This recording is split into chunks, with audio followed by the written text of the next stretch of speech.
Hello everyone, welcome to memflow Applied, a series you've been so eagerly waiting for. In this series, we will be applying memflow. I'll show you how to use it with quite a bit tips and tricks sprinkled in. So yeah, in this series, we will be making a memory scanner which will work across all applications on your target computers. It's really useful for various purposes. We will be using stable memflow, which the latest version is 0.1.3, and we will also be using the QEMU procfs connector, which is very useful for quick prototyping and it works really well. Alright, what's in store for the first episode? We will be doing a Hello World program. So basically we have a Windows VM which has this program flag binary which says there's nothing here. What we will be doing is replacing there's nothing here with Hello World from memflow. So yeah, let's just get started. So I'll show you real quick the source code of the flag binary. It's this program. It has this string, binary string, UTF-8, which says there is nothing here. And well, then we have the print line and like reading, waiting for input. It's very straightforward. Just a couple of lines, 14 lines of code. So what we're gonna do is create a new project. Well, let's call it scanflow because this will end up being like a cheat engine like memory scanner. So why not make it proper in this series? So first of all, first order of business is to define dependencies, which will be we need memflow and we need memflow win32, which is also on 0.1.3. And yeah, so far it seems like all we need for now. And we have our main function. Let's just cargo run. Let's see if it works. It compiles, it pulls all the dependencies needed for memflow, and it will compile and run. Afterwards, what we will be doing is overflowing that like button. Seriously, my goal is to get to negative 2 billion likes, and that involves the first go over positive 2.147 billion likes. So please help me get there. Thank you so much. Your every like helps me tremendously. On to the next step. So yeah, it compiled. Now let's initialize memflow. We will be using memflow inventory, which is connector inventory. So what we will be doing is create an inventory, create a new one, try new, and yeah, now if we compile it, you see it doesn't work because we use the question mark operator. Question mark is a very useful feature in Rust, used for error handling, very ergonomic error handling, and basically if there's an error, return it out. But we cannot use it when having a function without a return type.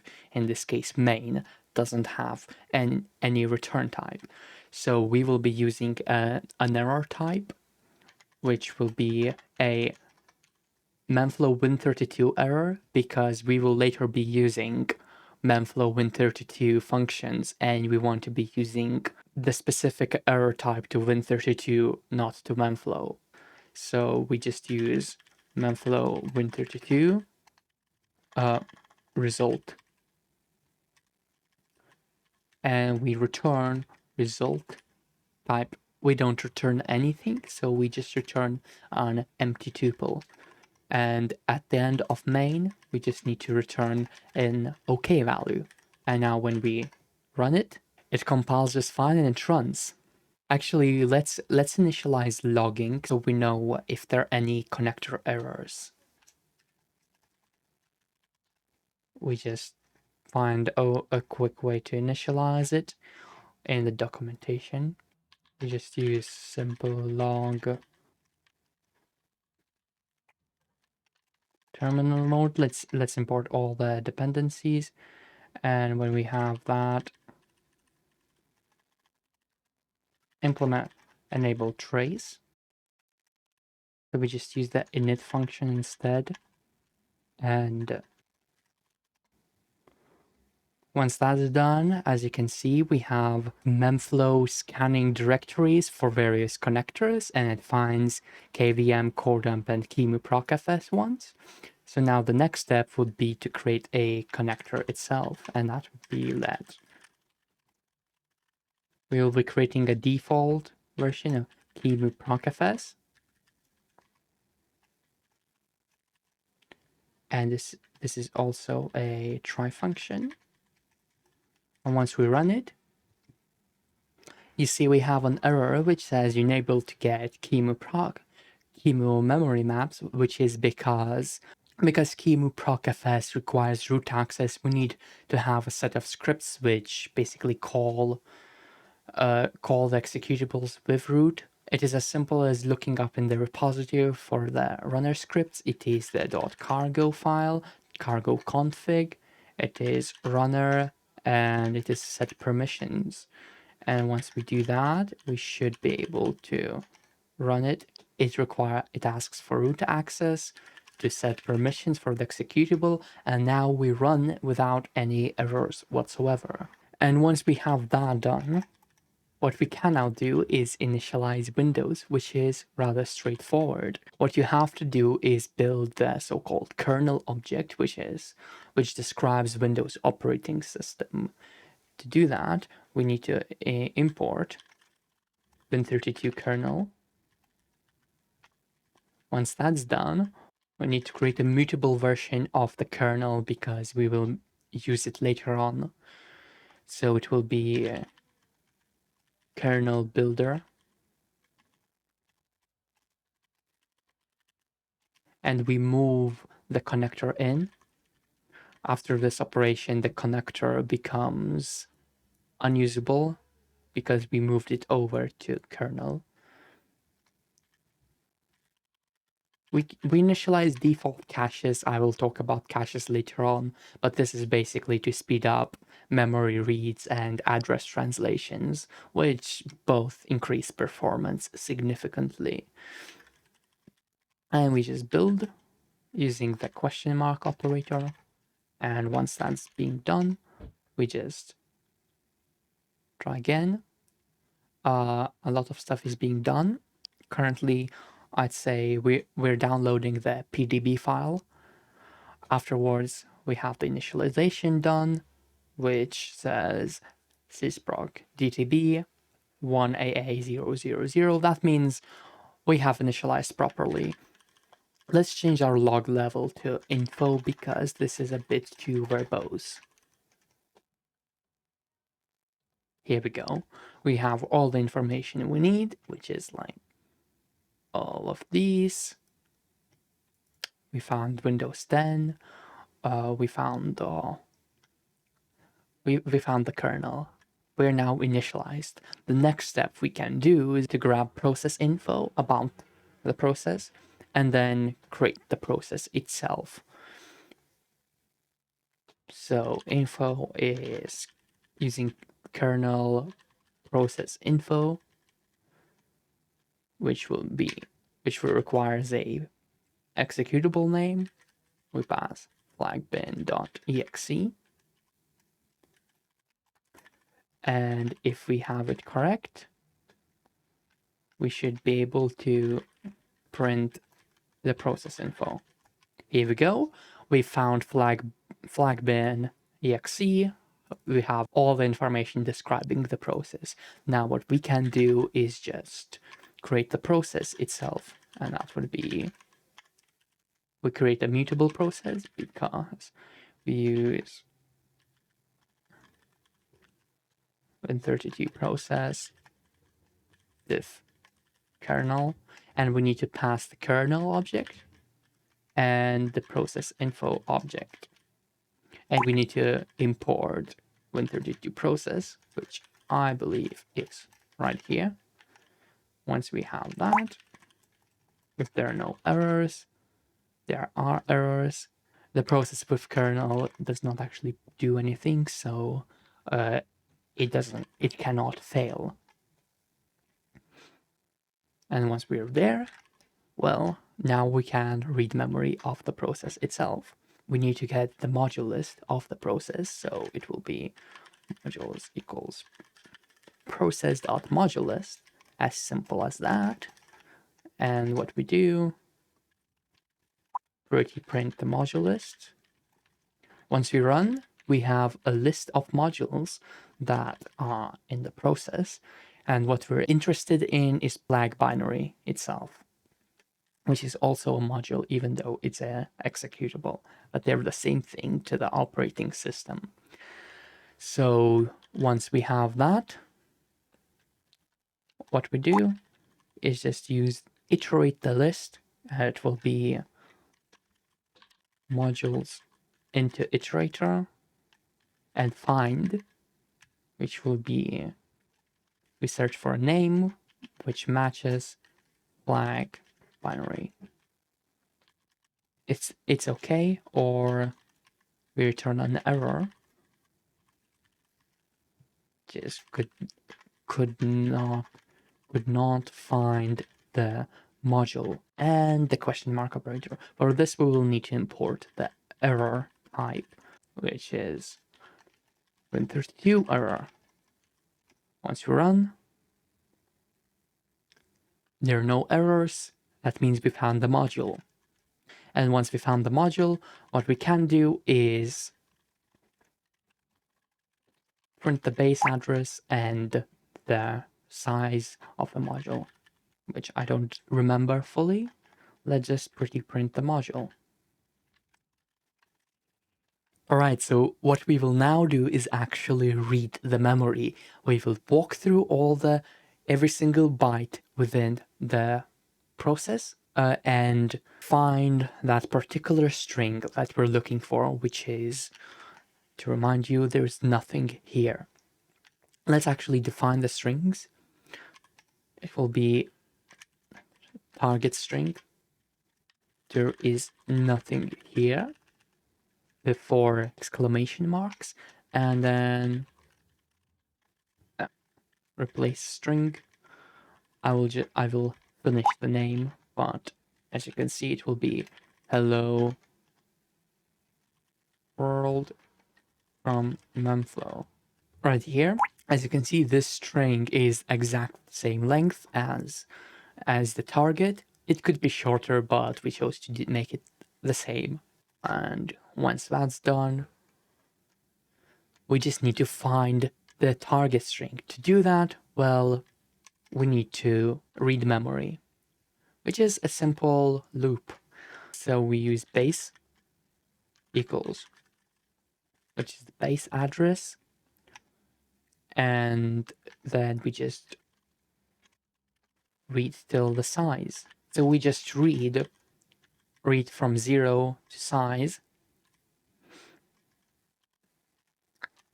And the way we're gonna do it, using a buffer, which is mutable buffer, a vector, 0, size of that particular length. And what we just do here is process dot virtual memory. We get the virtual memory object, and we do word read raw into, and we do base plus buff and borrow the buffer. Let's see if this compiles. It doesn't. Oops. Yep. What we have to do is import the virtual memory trait. And we need to implement all errors from memflow core. Why not use release mode? So what we did here is really interesting.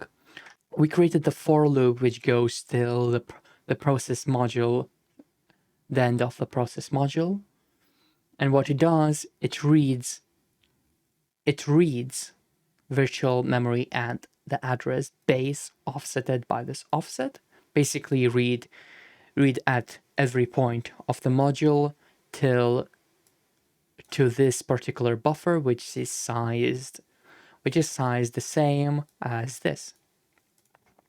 And we take a data part because some memory is paged out. And in some cases, you may want to care about whether the page you read was in memory or in the page files. But we don't care, so we use the partial function, which requires us to import partial extensions from memflow's error module.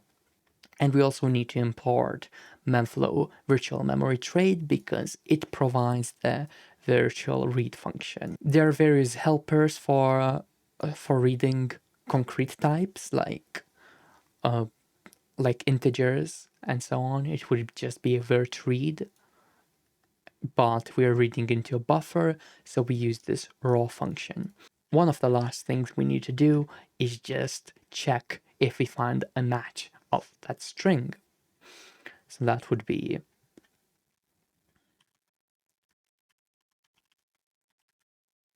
if they're equal, simple comparison, match found, and let's break out.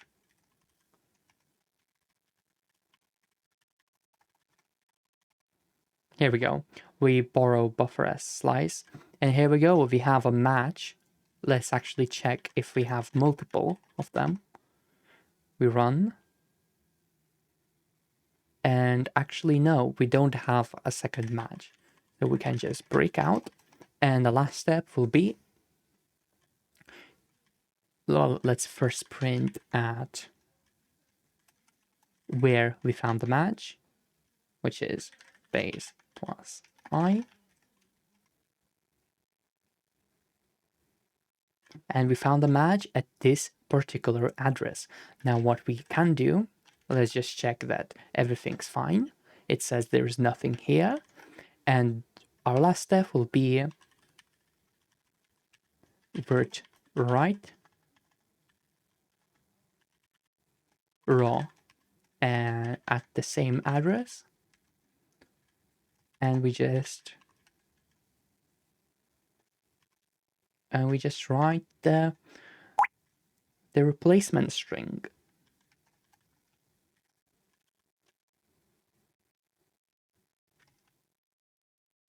We found the match, we wrote it, and if we press enter, hello world from memflow. Of course, we actually would want to handle some errors. In this case, we care about partial memory, so we just use a straight question mark. But in reality, now this just works. It won't find it again because we obviously replaced the memory. But here we go, we have hello world from memflow. And if we close the program and rerun it again, the string stays as we replaced it until we reboot the computer.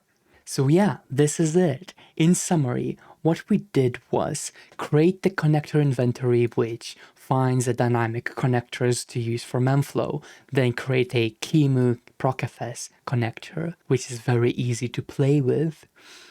We initialized logging just so we know that what is going on within memflow. Then we created the kernel object, which parses windows through physical memory and provides an interface to find processes within the operating system. We found our flag binary exe, then created the actual process instance of virtual memory, found our modules, found the executable module of the flag binary. Then when in this loop, we looped through every single byte of the exe module and looked for this match of there is nothing here string. Once we found that match, which is right here, overwrote this string with hello world from memflow. And once it's all connected right here, we can run this program which says there's nothing here. We can run it, which finds the match really quickly, And when we continue running it, it says hello world from memflow. Thank you so much for watching this video. Hit that like button, overflow it. Hit that subscribe button for more videos like this. Share it with your friends who might want to be doing direct memory access. And yeah, thank you for watching. My name was Heap. Yours was Undefined. See ya.